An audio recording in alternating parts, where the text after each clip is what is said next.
Lady Rose stood in the great hall of the castle while the servants ran around her. The shutters were open and the dust sparkled on the sunbeams. "Dickon!" she cried as she caught sight of the jester through the clouds of dust.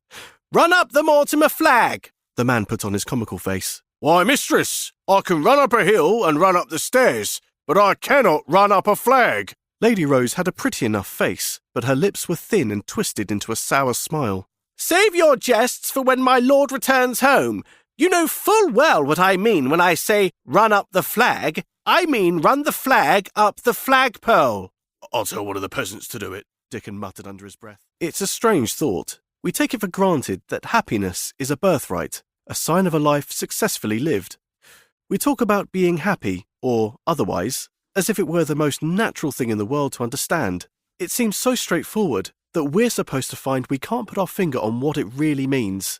And it seems to come so undeniably from within that it's a shock to find out that our understanding of happiness is a social and historical construct, akin to many other questions of ethics and morality. So far, we've seen some of the problems inherent in the modern idea of happiness, and the importance of having some sort of control over our relationship with this fundamental aspect of life.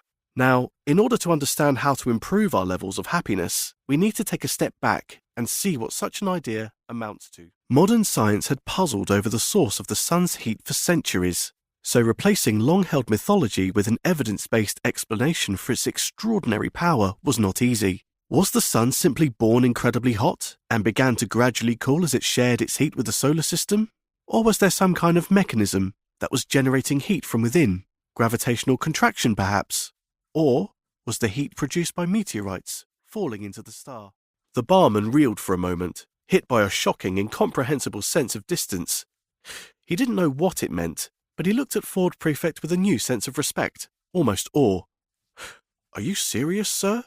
he said in a small whisper which had the effect of silence in the pub. "You think the world's going to end?" "Yes," said Ford. "But this afternoon?" Ford had recovered himself. "Yes," he said gaily. "In less than 2 minutes, I would estimate." The barman couldn't believe the conversation he was having, but he couldn't believe the sensation he had just had either. "Isn't there anything we can do about it then?" he said. "No, nothing," said Ford, stuffing the peanuts into his pockets.